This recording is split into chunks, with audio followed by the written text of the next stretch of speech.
Man, look, I'm over here scrolling on YouTube, bro. I'm over here looking at Tommy G video, whatever, and I just couldn't believe what this title said, bro. It said, why this Chicago gang chief snitched? A gang chief snitching? Snitching is crazy, but a gang chief is crazy. But let's see what this video about. Make sure y'all drop a like. Hit that sub button. Let's get that 100. I said 100. I was gonna say 100K, but we need 100K too though. But let's get to that 1K goal on this channel, and yeah, let's keep it going. Let's keep going. Part of the reason why you're notorious, they say you snitched on your gang, you wore a wire, you were an informant. Tell us about that. I didn't snitch on my gang. Then Damn. Okay. people are just ridiculous. Hey, that man there look like a dyke fool. Hold on. Drill rapper, Butter G, or Butter, however you say his fucking shit, allegedly exposed a police informant wiretap audio of snitching the homies to the police. They were like, "Gee, do whatever the fuck you want to do." So I was like, "Fuck it, I'm setting his ass up." I don't blame her for what she did. I don't look at her as a rat. So all she did was get her get back. That's that Gemini in her. I'm a dead man walking. Why? Most hated shit. Why is that? They say I'm a snitch out here. I think that's what they say on the internet. Today we dive into the controversial story of rapper and gangster Buddha G. Born into a hellish and Buddha G. Hey, that's another thing too though, bro. If you're gonna be a part of that gang life, street life, or whatever, bro, being a snitch, man, gonna be a dead man walking, like he was just an saying. abusive household where DCFS regularly paid visits to her home. At the age of 12, she took to the streets as a way to escape her home life. Eventually, she made her way into Chicago's Albany Park set of the Spanish Gangster Disciples, and she made her way into She? Hold on. Born into a hellish and abusive household where DCFS regularly paid visits to her home, at the age of 12, she took to the streets as a way to escape her This is a she? home life. Eventually, she made her way into Chicago's Albany Park set of the Spanish Gangster Disciples, and she began to climb the ranks. In 2016, she became the first ever female gang chief in Chicago SGD history after a vote put her in charge of controlling the gang's Palatine territory. However, making a career running the streets comes with risks, and she alleges that someone from her own gang wore a wire on her, and this got her locked away for 4 years. When she tried to tell her gang the truth about this betrayal, This a female? Bro, the man there got a beard and everything. Oh my God, what has the world come to, bro? I ain't never seen, bro. I'm so like them motherfuckers look like a dyke. Bro, the man got a beard and everything. The black spray is crazy though. they didn't listen to her. So to get revenge, she decided to wear a wire on the very same person that wore a wire on her. Now, exiled from her own gang, she runs a renegade crew of other excommunicated gang members, ranging from BDs to Milwaukee Kings to Maniacs. This, folks, is the story of Buddha G. So the person that wore a wire on her, so they don't consider the other female a snitch, but when she wore a wire on her, on the female that snitched on her, now she the snitch. Gang chief turned informant. Okay. Yo, I'm 5 minutes out. I'm 10 minutes. You son of a... We're gonna be right there. Okay, we'll see you in a few then. Get you some chicken. I'll get a mound of chicken, okay? We're meeting a gangster rapper at KFC. Is this kind of like the American stereotype that everyone else would think of where you'd meet a gangster rapper? I don't know. There's a little bit of concerns that the neighborhood she's from wants her erased, deceased, X'd out, desperado, no mas, adios amigos, or amiga, we have to decide that one. One of my biggest pet peeves about working with rappers is their timeliness. How the f you run your city, but you can't even run your clock or your schedule? This just isn't about Buddha G, this is about rappers in general. How do you buy a $40,000 Rolex, but you can't even tell the goddamn time?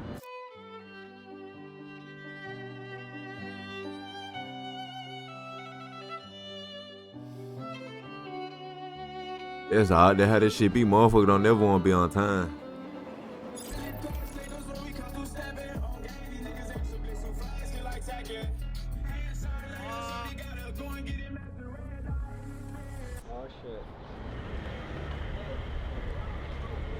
You guys keep tattoo shops busy, don't you? Of course. We do a little something. What's up, boss? How you doing? Bro, the mine look like a real dude, Why I bro. thought the funeral home? I'm already talking about my funeral. Why I thought the cemetery was right here. Where's it? No. It's Downmore, right? It might be. Yeah, it's the next light, I think. I believe it's the next light. Okay, Yeah, so if you want to just follow me. let's do it. All right.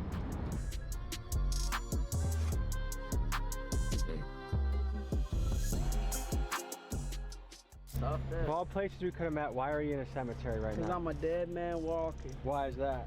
They say I'm a snitch out here. Confidential informant. I took down my whole gang. I think that's what they say on the internet. Did you take down your whole gang? No. I got my get back on a nigga that set me the up. Am I a snitch, Lefty? He's Hell one of the no. originals. That ass douche. Let's just say less.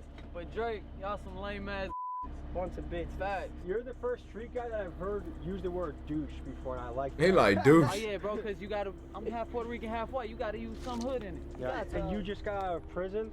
6 years for a nigga that told, and they ain't touch him because they ass soft. It was a attempted murder at first, and they dropped it down to aggravated battery with a firearm. Why'd you hypothetically, allegedly, get into a situation of attempted murder? I ain't no bitch, and I guess Buddy thought I was a. What happened, Lefty? I believe he was blowing at us. Talking crazy, and somehow my brother hopped out. The man lost all his street cred. He snitched. My brother was one of the first loyal people from that neighborhood. Gave too much love and loyalty to people that didn't give two back. What's it like being out right now? Sometimes I'd rather be back, Why is that? cause this ain't shit out here. The realest motherfuckers I be knowing, I ain't Man, know. hell Free my nah. doing 17. That's his auntie. So how high up were you in the STGs? I was the chief of Palestine SGDs. And now the crew split because Yep. of the situation. Well, one of them's dead. My brother, rest in peace, Huncho. A few of them live in Arizona now because the folks turned on them over me. The other ones flipped Drake and Ainsley. We gotta go to Albany Park because we're not ducking shit.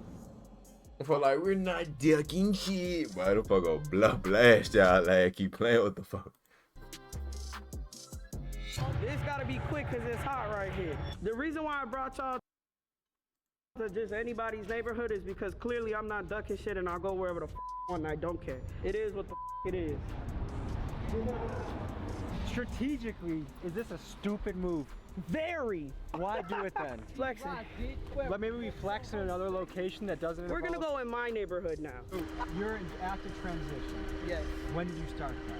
about 6 or 7 years ago. What was it like being on testosterone? It's great.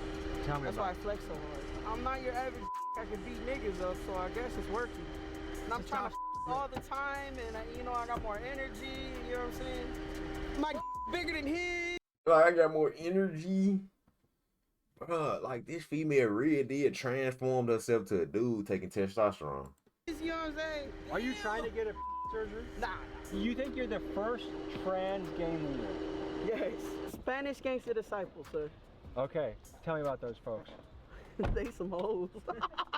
Well, how long do you rock with them? Shit, 22 years. And what made you join them? My pops is an old school royal, and I hated that nigga, so I went straight to his op shit and turned out. And I was cool as I was locked in with rest in peace G-Baby. So it sounds like you got some childhood trauma going on. A lot. Yeah. You hated your dad so much that you joined his rival hood. Yeah, that and the fact that I was cool with a few of them. So yeah, I got no love at home. Looking at I mean, give the people a picture of what your childhood was like. it's horrible. How so? Shit, beat, starved, and some more shit. All that shit. Your parents. Foster care. We'll get more into it when we get to my crib. To get to know Buddha better, we went to her house, a safe spot away from her enemies so we could actually sit down and talk to her without having to look over our shoulder. You want an MTV Cribs fucking Oh God, no. This is the dining room. That's a cat. What's up, cat? What's up, cat? This is the living room. Oh, y'all gotta see my room. Currently, broke my bed. How did you My do that? frame. Like she currently broke her bed. Damn. What you doing? Jumping jacks in the bed or something? Jumping in the bed? Don't ask questions like that. Trappy! You put graffiti on the wall? Sure did. Or do you think you're gonna get your deposit back? Probably not. For everyone who wants to know where I got my beard from, Is this medically prescribed? yes. You inject it? Yep. Are you glad you did it, or is there any part of you Yes, that's I'm like... glad. No, I wouldn't take it back for shit. My assumption is that being trans in the hood is one of the hardest things to be. Being me, period, in the hood. Being a in the hood first was hard. Being a female in general. So I'm the only one in the history of Chicago that's ever had a hood. Meaning you ran a hood. Yes. How many people did you oversee? 20 at a time. And what would be your responsibilities as a chief? To make sure they did what they had. That's I'm not gonna answer. Did you have team meetings? Hey guys, come over for spaghetti and pizza. We're gonna talk about how we're gonna spin the block. We had juntas, yeah. Juntas? We had organized meetings, yes. The SGDs were very organized. Within a clique like that, I've heard rumors that people might pay a monthly amount for life insurance, basically. Like if one of the crew gets shot, then you guys pay for the funeral with a... It's called a caja. Everybody pays dues. It depends on your hood. On my block, everybody paid $30 a week. What if someone didn't pay? $30 a week. They got on the wall and got their ass beat. You have to stand there, and if you fall, it starts over. Someone's punching me, yeah, kicking me? that's how I got in the game. And no defending By yourself. grown men. No one's defending themselves. No, niggas bigger than you. How long? Gave me my initiation. My initiation was 2 minutes. So that's the one thing about the games I'm trying to understand. Damn, 2 minutes. I'm like, hey, we want you on your team, but we're gonna beat the out of you first. It's to show how tough you are. I would guess it's easier that you're transitioning, you're becoming a man than if it was the roles reversed. I don't think that would even be allowed. I wouldn't even someone like that. Whoa. And that's being a hypocrite, I guess. Technically, I'm straight. Technically, you're straight. Technically. But you started off gay. Started off as a dyke, yeah. Okay. Gay. Wouldn't you say the hood is one of the most homophobic places you can Yes, find? but it's crazy how many niggas that are undercover. I got homies that are locked up that tell me all the time, man, so-and-so's in the joint getting fucked, so-and-so's in the joint sucking, so-and-so's this, so-and-so's that, but be the most gangster niggas out in the street. What percentage of dudes in jail? Man, they had them folks be on my mama, they be, man, locked up. Some of them folks be love going to jail. Man, them folks said love going to jail. That's why they be keep coming back. You think are having sausage? All of them. Probably like 80. I kind of doubt that number. Man, you better do your research on that one. If I ask your boys downstairs, you think they'll say that? Come on, let's go ask them. So Buttigieg alleges that up to 80% of dudes in jail do homoerotic behavior. Is that true? Factual. Well, maybe not 80, maybe like a good gang. Hold on. That sounds like a lot of niggas in that bitch. A strong 45 or 50, straight up. I'll say a lot of niggas definitely in that doing some freaky kinky shit, but 50% isn't an outrageous number. You think that's legit? I say about 65%. You were just there, you know. About 65%. He just came home, he knows. There was trannies in there with titties, bro, and niggas was real live feeding these joints. The stats I was hearing about homosexuality in jail seemed insanely high, so I wanted to do some fact checking. However, these days it's hard to get statistics on purely gay activities, because most studies lump everyone that is non-heterosexual under the big LGBT plus umbrella. But most reasonable studies conclude that in the general population, it's estimated that 3 to 5% of U.S. men are gay. According to the Bureau of Justice's 2016 National Inmate Survey, 7.4% of men report being gay or bisexual. However, let's ask ourselves the question, how many men truly feel comfortable documenting whether they are gay in jail? An article I found on prisonwriters.com entitled Gay for the Stay alleges that 50% of prison inmates go gay. The writer of the article, S. Buddy Hurst, alleges that prison code has a different way of looking at homosexuality, and it goes like this. Man, you gotta think about that shit. Like, man, them folks, they be in prison, man. Them folks ass in that hole. Some of them folks ain't never getting out. Man, like, of course. Like, them folks gonna down there do this shit. Some of them folks will stay solid, though. And just use magazines and lotion or whatever, but, man. Only the person performing the act is gay, but the person receiving it is still straight. I guess you could say it's a loophole to still get your rocks off when facing years without the warmth of a woman. With that being said, it's very hard to determine what the accurate stats on the subject are. Part of the reason why you're notorious, they say you snitched on your gang, you wore a wire, you were an informant. Tell us about that. I didn't snitch on my gang. Damn, people are just ridiculous. The internet. When I was 14 going on 15, I had stayed with my OG and I had got kicked out basically, so I wasn't living in the city anymore. I had to go stay in Elgin. Well, while I was in Elgin, I was already SGD. I turned out SGD as 11 years old. When I was in Elgin, The folks from the city were like, oh, click up with the Elgin SGDs. They're going to take care of you out the band. Long story short, I was a shorty and I was a female. I was a so a lot of niggas didn't take me serious, and a lot of niggas were ready to send my ass off, and I was a hothead, so I was going. I linked up with the Elgin folks, and I was cool with this nigga named his name is that would be the nigga I set up, tricked on, whatever the y'all want to call it, snaked out. That nigga used to sleep on my couch, used to eat my food, used to fucking do all types of shit. Then me and him started to fall off. He hit me up talking about, do I want to buy some pipes? I told him, hell yeah. I was thirsty. I was 15. Hell yeah, I want to buy pipes. I'm a crash out. He fucking had me meet him in the Elgin Library parking lot. He hopped in the car. He threw me a duffel bag. Well, not a duffel bag, like a Home Depot bag. And I didn't even get a chance to look in that bitch. I gave him $300. He fucking hops out. Next thing you know, we pulled out the parking lot and got whooped on by Elgin PD, like 20 swole. They booked me. I ended up doing, because no one wanted to pick me up, because I didn't have a guardian, no none of that. So I ended up staying there until I was 19. You did 4 years for a gun? Yes. As a 15-year-old? As a 15-year-old. So imagine the type of animosity. Damn, just because don't nobody want to come pick you up. Bro, they can't do that now. They can literally let you sit in jail from 15 to 19. I thought by the time you would turn 18, you grown, they'll let you out. But from 15 to 19, you staying 4 years just because don't nobody want to come pick you up, bro. My hell nah.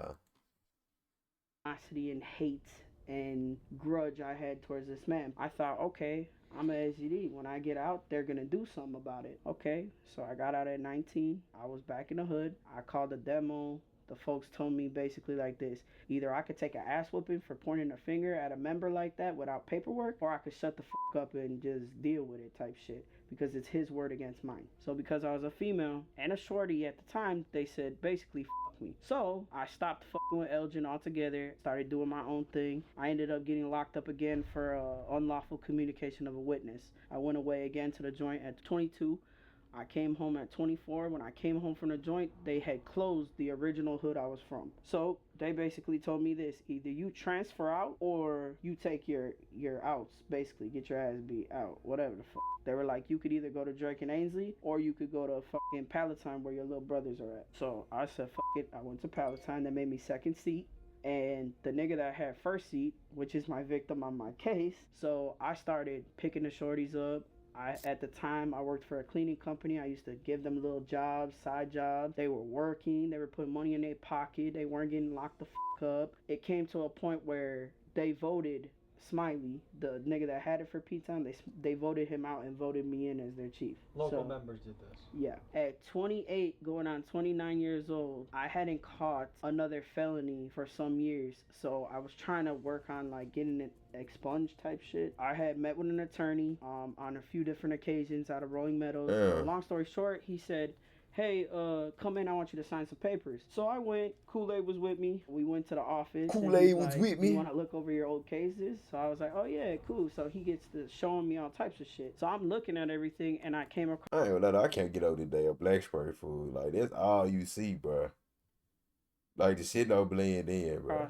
That case as a juvenile. He had all my juvenile shit there. He showed me, and it literally said that man's name in black and white, and it just triggered. It triggered that shit so bad that my ex at the time pulled out her phone and went to take a picture of it. He snatched the paperwork and said, I'm gonna have to ask you to leave. For those of you not in the streets, you may be wondering what Buddha is talking about when she keeps referencing paperwork. Paperwork is the streets' way of revealing things like who may have snitched or who may have lied about their time in prison. One bad piece of paperwork that reveals you are a snitch can completely ruin your reputation. For a historical example, look no further than Judas snitching on Jesus Christ, and for a modern day street example, consider the stories of Tekashi 6ix9ine and Gunna. For someone wanting a career in the streets, paperwork is the last place they want to have their name appear. But is there ever an appropriate time to snitch? In Buddha's situation, what she is alleging is that after years of not knowing whether she was set up by someone in her own crew, she found out with certainty that she was, and that piece of paperwork is what caused her to take action and choose to be a snitch. But that paperwork public though, so they should be able to see that paperwork though, ain't it? I got in the car. I got to calling all the SGDs that I know that got some juice, and I said, look, Kool-Aid now is the second person that is seeing this paperwork with this man's name on it. Either you guys do something or I'ma smoke his ass something. They're like, well, you smoke his ass, we come after you. And not only do they come after me, they come after my girl, who has nothing to do with anything, her fucking, we had a foster son at the time, another kid I took in, my boys, like, Why do you think they didn't believe you? because I'm a female. So I was like, fuck it. I was like, I'm setting his ass up. I don't blame her for what she did. I don't look at her as a rat. She grew up in a fucked up situation. She was a female in an organization that is genuinely male. They picked on her. She don't want to admit it, but they tried to use her. They sent her up the river. They sent her off. And the bitch ass motherfucker that set her up, the hood still honored her. So all she did was get her get back. That's that Gemini in her. If you really know Buddha, she's one of the most loyal people you ever gonna meet. But she does believe in not for a not. Now, do I call that snitching? No. The way I met Buddha G, you know. I ain't just say this shit snitching though, cause it's just like if she really got proof that he the one set her up, like man, fuck it, get some get back on his ass. So I ain't gonna lie though, if I were her, I ain't gonna lie, she probably ain't want to smoke him because it's just like okay, she kill him. Okay, now they gonna be trying to kill as many people as they can that's close to her. Her just getting him to jail, they might just only want to kill her. So I get it. Same hometown over there back in Elgin. Like I said, you know, she had to do what she had to do, you know. It's like when 6ix9ine, you know, when he ratted, you know, he ratted on people that betrayed him, you know. Obviously, in this case, it's the same situation. You know, she had a rat on somebody that betrayed her as well, you know. Do you think it's justified to rat on somebody that betrayed you? If that person didn't have your backs from day one, I'd say yeah. And like 2 days later, I was pulled over by the gang unit in Elgin. And they were like, hey, where's your boy Bone? Playing around with me, trolling, because they know what he fucking did. The same fucking officers, they basically told me they were looking for him. I said, what y'all want him for? They said, just a traffic warrant. I said, that's enough. Give me your card. I'm trying to talk. They said, can you get him for anything? Can you get him? I said, shit, let me see what I can do. It just so happened that one of his shorties hit up my little brother and said, hey, I got these pipes for sale. Woo, woo, do y'all want to buy any? I said, yeah, tell Bone, call me. And that's what I did. I wore a body cam. I hopped in a car with him. I bought a pipe off him, and I'm the only SGD he set up. He set up Vice Lords before.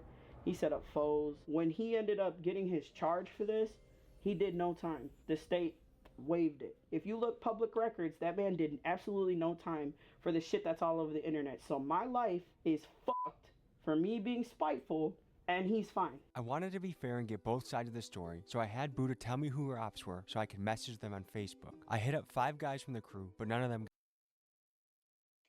Anybody hit up her ops, man, look. got back to me, so their side of the story is left untold. Now, me, that everyone got in their head that I'm some big snitch, right? Okay, bond, $1.25 million. Damn. For some for what the I don't even know what that is though, but for some drugs, I think there's drugs or whatever, but damn.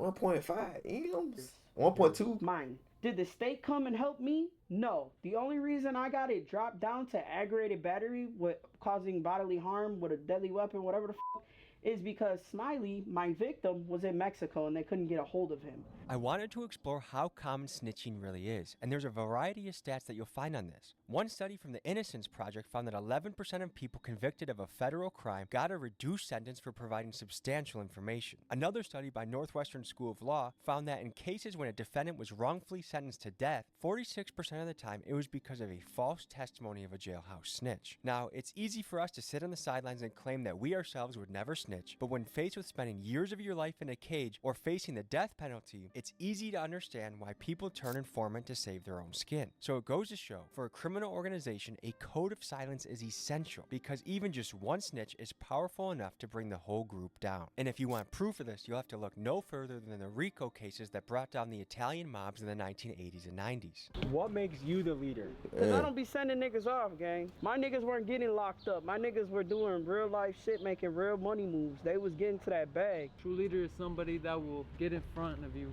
and show you what to do, not go tell you to go do something stupid. When I hung around Buddha for the first time, it was cool, all good vibes. Really. What's the point of wearing What's the point of wearing a mask if y'all ain't finna do shit but just put their Instagram at the bottom?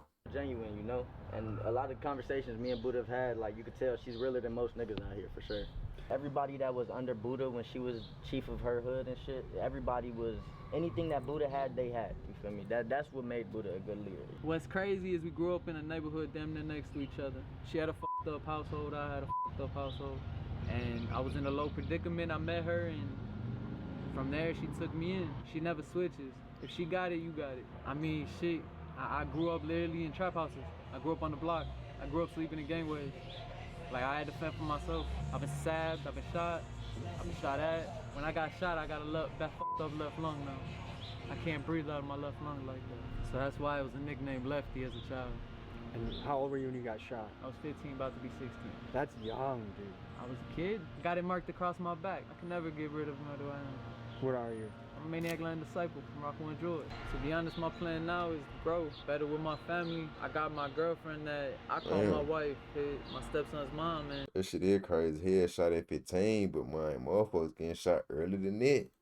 She was there for me through all my prison biz, everything, so I gotta give her the world. That's my everything. And I gotta make Buddha proud. Buddha says she wants me to do good. She says she wants me out the way, so I'm out the way. When people get pressure applied to them, when they're facing many years and they've offered to snitch, inform, and reduce their time, what percentage of guys you think will take that deal? I ain't gonna lie to you. A lot of people sit out here and they play this, I'm a real nigga and I never tell and this and that. But when you get put in that situation, it's some of the people that you would consider the realest niggas you ever met are fold under that pressure. You know, it all comes down to the circumstances and what they're gonna lose. Is it tough to be trans in the hood? Shit, nah, I wouldn't necessarily say that. You feel me? Most niggas are accepting So would he supposed be trans too? of females that are transitioning into guys. What about vice versa? You don't see many gay guys gangbanging. I'm not gonna lie. You don't see it. And if it's a guy transferring to become a girl, you definitely, there's like a 0% chance. I've never seen it in my life. Being trans in prison is a real hot button issue, particularly if it is a biological male entering a female prison. Given that Buddha G is currently in transition, I wanted to get his take on the controversial topic. A transgender, what do you think when a person with a goes to a female jail? I think that's a crock of shit. I think if they're gonna come to a female jail, they should be cutting that bitch off first. Because to be honest, all you have to do right now in a male joint is take hormones for 4 months. And I know this because all the transgenders in the joint, they go to like meetings with the wardens. And when you're a transgender, you're in a male facility, all you gotta do is take hormones for 4 months and they send you to us. Who gives them the hormones? Healthcare, medical. The prison medical. The prison medical. They see psychiatrists, they tell a psychiatrist, I feel like I've been a woman since birth. And they, boom, start them on fucking... And the prison or the jail pays for the hormones? The jail pays for the hormones. And not only, yeah, the taxes do. And not only that, they pay for their gender-affirming surgery now. Does that seem absurd that a guy that is... Damn, hold on. So the jail, I ain't gonna lie. How jail be coming, bruh? Jail be giving motherfucker free healthcare, free food. The only bad thing about the shit is just being surrounded by dudes. And you can't do what you want to do. But other than that, you got a little bit more easy being in jail. Them folks paying for your surgery. You need surgery, they paying for it. They gonna make sure you alright. Is killed and women. That says more than absurd. That is preposterous. Let me find out some of these folks be going to jail just to get their surgery for free. In the state of Illinois, you ought to be ashamed of yourselves. Any final thoughts you want to leave the people with? I just want everyone to know I'm not what social media says I am. You know, I mean, I really don't give a fuck what y'all think, but that whole snitching shit, it has really tarnished my street credibility. But to be honest, I'm not in the streets no more, so I really don't give a fuck.